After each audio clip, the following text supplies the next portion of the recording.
Hello, good morning. आप लोग कैसे हैं? उम्मीद करते हैं कि आप लोग ठीक होंगे।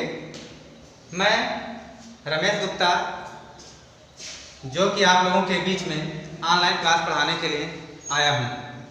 मैं ज्ञानदीप एकेडमी सदरपुर बभनानगोंडा उत्तर प्रदेश से आप सभी लोगों को ऑनलाइन क्लास पढ़ाने के लिए आ गया हूं।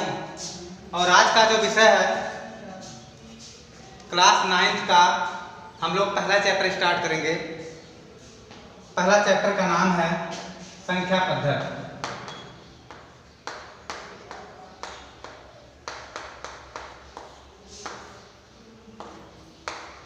संख्या पद्धति, आज हम लोग संख्या पद्धति के बारे में पढ़ेंगे। और ये एक्सरसाइज 1.1 का आप लोग के सामने क्वेश्चन लिखा हुआ है, तो आज हम इसे ही सॉल्व करेंगे।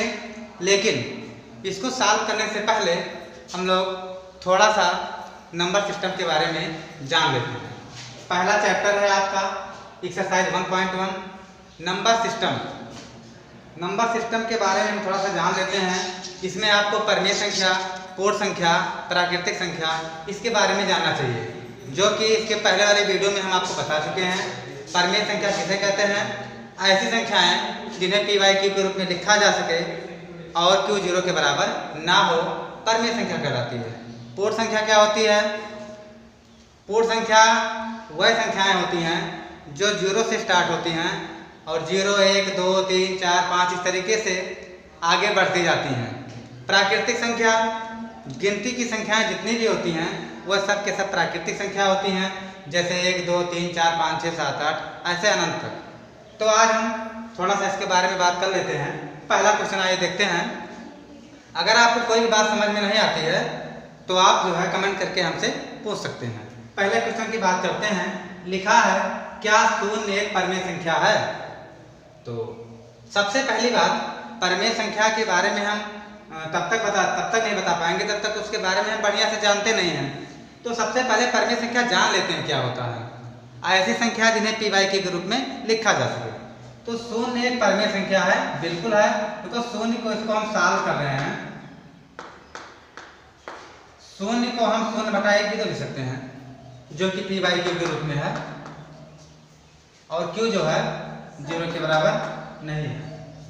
तो इस तरीके से जो है आपका शून्य भी एक क्या है?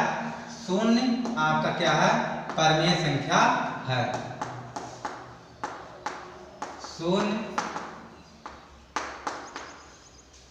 परिमेय संख्या है। फिर क्या इसे p/q के रूप में लिखा जा सकता है? तो बिल्कुल लिखा जा सकता है। शून्य को 0/1 लिखा जा सकता है। आपका पहला क्वेश्चन जो है सॉल्व हो गया। आते हैं दूसरे क्वेश्चन पे। दूसरा क्वेश्चन पे आपका जो है लिखा 3 और 4 के बीच 6 परिमेय संख्या ज्ञात कीजिए। अब देखते हैं किसी भी संख्या के बीच में परिमेय संख्या को कैसे ज्ञात करें। हम आपको बता दें, किन्हीं भी दो संख्याओं के बीच में अनंत परिमेय संख्याएं होती हैं। कितनी? अनंत परिमेय संख्याएं होती हैं। इसकी कोई गिनती नहीं कर सकता कि दो परिमेय संख्याओं के बीच में, दो संख्याओं के बीच में कितनी परिमेय संख्याएं होती हैं। अगर कोई आपसे पूछता है कि दो परिमेय संख्याओं के बीच में कितनी संख्याएं होती हैं, तो अनंत परिमेय संख्या होती है। जिनमें से हम कुछ लिख पाएंगे, जैसे 3 और 4 के बारे में, 3 और 4 के बीच में हमको लिखना है। तो देखो 3 और 4 के बीच में, 3 और 4 के बीच में हमको लिखना है 6 परिमेय संख्या। देखो यहाँ पे 3 हो जाएगा। बीच की परिमेय संख्या का मतलब ये हुआ कि 3 से ज़्यादा होना चाहिए और 4 से कम होना चाहिए। जो भी आपका परिमेय संख्या होगा 3 और 4 के बीच में होना चाहिए ना। तो 3 और 4 के बीच में कोई संख्या कब होगा? जब वो 3 से बड़ा होगा और 4 से छोटा होगा। तब आपको सोचना है कि 3 से बड़ा हो और 4 से छोटा हो। तो बहुत सारी संख्याएं हो सकती हैं, 3.1, 3.2, 3.3, 3.4, 3.5, 3.6, ये सारी संख्याएं जो है 3 से बड़ी हैं और 4 से क्या हैं? छोटी हैं। तो ये भी आपका क्या है? परिमेय संख्या है। अब परिमेय संख्या अगर आपको इसको लिखना हो p/q के रूप में, तो हम 3.1 को 31/10 लिख सकते हैं। 32 को 32/10, 3.2 को 3.3 को 33/10 लिख सकते हैं। इसको हम 34/10 लिख सकते हैं, इसको हम 35/10 लिख सकते हैं, इसको हम 36/10 लिख सकते हैं। अब अगर तुम्हारा मन कहता है सिंप्लीफाई करने के लिए तो सिंप्लीफाई भी कर सकते हो, 2 से काट सकते हैं इसको, 2 से काटेंगे तो 16 हो जाएगा, 2 से काटेंगे तो 5, 16/5 भी हो सकता है। ऐसे जितनी भी आप चाहें सिंप्लीफाई कर सकते हैं। तो 3 और 4 के बीच में आपको ये परिमेय संख्याएं हैं, ऐसा नहीं कि यही खाली है। 3 और 4 के बीच में पता नहीं कितनी परिमेय संख्याएं, अनंत परिमेय संख्याएं हैं, जिसमें से आपको कुछ परिमेय संख्याएं यहाँ पे हमने लिख दिया है। तो आपको कुछ सोचना नहीं है। बहुत सारे लोग परेशान होते हैं कि अंश को बराबर करते हैं, हाथ को बराबर करते हैं, ऐसा कुछ नहीं करना है आपको खाली एक मेन टारगेट आपका ये होना चाहिए कि वो संख्या किसके किसके बीच में होना चाहिए। 3 से बड़ी होनी चाहिए और 4 से छोटी होनी चाहिए, बस। 3 से बड़ा आपका 3.1 हो गया, 3.2 हो गया, 3.3 हो गया। पहले आप पॉइंट में लिख लीजिए, उसको बाद में हम लोग फ्रैक्शन के रूप में कन्वर्ट कर लेंगे। यही आपका क्या होगा, परिमेय संख्या होगा। आते हैं फिर से देखते हैं, आपके पास एक डिवाइड वाला आ गया है। 3/5 और 4/5 के बीच में आपको लिखना है 5 परिमेय संख्या। अब देखते हैं 3/5 और 4/5 के बीच में आपको लिखना है 5 परिमेय संख्या। तो देखते हैं 3/5 और 4/5 के बीच में सबसे पहला काम, देखो मैं बता दूं, सबसे अच्छी बात, अगर आपको किसी संख्या के बीच में परिमेय संख्या ज्ञात करना है, मेरी बात ध्यान से सुनना, बहुत इंपॉर्टेंट बात मैं कहने जा रहा हूं। अगर आपको किसी भी संख्या के बीच में परिमेय संख्या की बात कर रहा है तो आपको कोशिश ये करना है कि सबसे पहले आपको उस संख्या को दशमलव के रूप में बदल लेना है। अगर फ्रैक्शन के रूप में है तो आप फ्रैक्शन के रूप में है, दशमलव के रूप में बदल लेंगे और आपको बहुत आराम से पता चलने लगेगा कि ये संख्या जो आपका है किससे बड़ा होना चाहिए और किससे छोटा होना चाहिए। जैसे 3/5 लिखा है तो 3/5 लिखा है तो 3/5 का मतलब 8 होता है। 3/5 का मतलब आपको 5 का भाग देना है 3 में, 8 होता है। तो 5 का भाग 3 में तो 0 टाइम जाएगा, पहले बार 0 टाइम देंगे तो 0 होगा, यहाँ पे पॉइंट लगाएंगे यहाँ पे 0 बढ़ाएंगे तो 5 6 30 हो जाएगा। यानी कि 3/5 का मतलब हुआ 3/5 का जो मतलब हुआ 0.6 हो गया। वैसे 4/5 लिखा है, 4/5 तो इसका मतलब 5 का भाग 4 में देना है, 0 टाइम लेकर जाएंगे, यहाँ पे दशमलव लगाएंगे, अपना 0 बढ़ाएंगे और 5 8 40, यहाँ पे आ गया 4/5 का मतलब आ गया कितना, 0.8। आपको ये बात दिमाग में रखना है, जब भी आपको किसी भी संख्या के बीच में परिमेय संख्या ज्ञात करना हो, आपको ऐसे ही करना है, कुछ नहीं करना है। मेरी बात दिमाग से सुन लो, बहुत सारे लोग परिमेय संख्या ज्ञात करने के लिए 50 ट्रिक बताएंगे, 50 मेथड है इसको ज्ञात करने के लिए और 50 इसको आंसर आएंगे, क्योंकि दो परिमेय संख्याओं के बीच में बहुत सारी परिमेय संख्याएं हैं। तो ये ऐसा नहीं है कि हमने जो बताया या उसने जो बताया गलत है, ऐसा नहीं है। क्योंकि परिमेय संख्या अनंत है तो अनंत में तो पता नहीं कौन है, बहुत सारी संख्याएं हो सकती हैं। लेकिन सबसे अच्छा बात परिमेय संख्या ज्ञात करने के लिए यही है कि आपको उस संख्या को दशमलव के रूप में बदल लेना चाहिए। दशमलव के रूप में आप जैसे ही बदलेंगे आपको एकदम एग्जैक्ट पता चलने लगेगा कि वो संख्याएं कौन कौन सी हैं और किसके किसके बीच में होनी चाहिए। अब देखते हैं यहाँ पे 0.6 लिखा है और 0.8 लिखा है। इसका मतलब हुआ कि हमको 0.6 से बड़ा लेना है और 0.8 से छोटा लेना है। तो 0.6 से तो बड़ा 0.6 क्यों हो गया ना, क्योंकि 0.6 को हम 6 से 0 भी लिख सकते हैं और 0.8 को 0.8 0 भी तो लिख सकते हैं, क्योंकि दशमलव के बाद 0 बढ़ाने से कोई फर्क नहीं पड़ता है। तो एग्जैक्ट में यहाँ पे 0.60 लिखा है, तो 0.60 से जो है बड़ा होना चाहिए और 0.80 से कम होना चाहिए। तो 0.60 से बड़ा तो 61 हो गया, 0.62 हो गया, 0.63 हो गया, 0.64 हो गया और 0.65। यही आपका जो है 3/5 और 4/5 के बीच में 5 परिमेय संख्याएं हो गई। ऐसे बहुत इसमें और भी हो सकती हैं, 0.66 होता है, 0.67 हो सकता है, 0.68 हो सकता है, बहुत सारी हो सकती हैं। अब आप चाहें, क्योंकि हमने आपसे परिमेय संख्या पूछा था, आपने तो दशमलव बताया है, तो कोई बात नहीं है, इस दशमलव को हम क्या करेंगे, परिमेय संख्या के रूप में बदल लेंगे। बेहद आसान है। 0.61 को हम 60 ऐसा तो लिख सकते हैं। दशमलव के बाद अगर 2 0 हो तो दशमलव हटाने के लिए 100 से भाग देना होता है।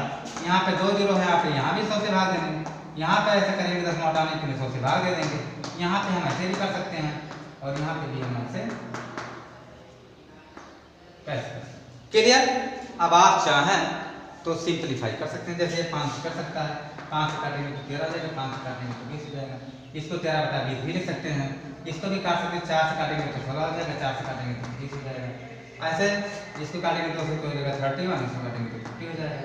बस तो आपका जो है मेन आंसर जो हो जाएगा 61/100, 31/50, 63/100, 16/25, 13/20। यानी कि आपका 3/5 और 4/5 के बीच में जो आपकी 5 परिमेय संख्याएं हैं ये आपके सामने लिख दिया मैंने। इसका मतलब ये नहीं कि यही खाली है, ऐसी बहुत सारी परिमेय संख्याएं हो सकती हैं। आपका लास्ट क्वेश्चन है इस एक्सरसाइज का कि मिटा देते हैं इसको। इस एक्सरसाइज का लास्ट क्वेश्चन ये है, बहुत ही इंपॉर्टेंट क्वेश्चन। इन्होंने लिखा है एक बात कि चौथा क्वेश्चन हमारा है, क्या निम्नलिखित कथन सत्य हैं? क्या निम्नलिखित कथन सत्य हैं? इसमें पहला क्वेश्चन लिखा, ध्यान से मेरी बात सुनिए। चौथे का जो पहला है मैं आपको सीधा सॉल्व कर दे रहा हूं। इसमें लिखा प्रत्येक प्राकृतिक संख्या एक पूर्ण संख्या होती है। क्या मैंने बोला? इसमें लिखा सत्य और असत्य बताना है। ये आपका सत्य और असत्य है, लिख देते हैं हम।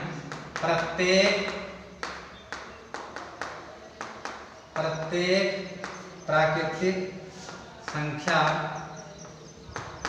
एक पूर्ण संख्या होती है। एक पूर्ण संख्या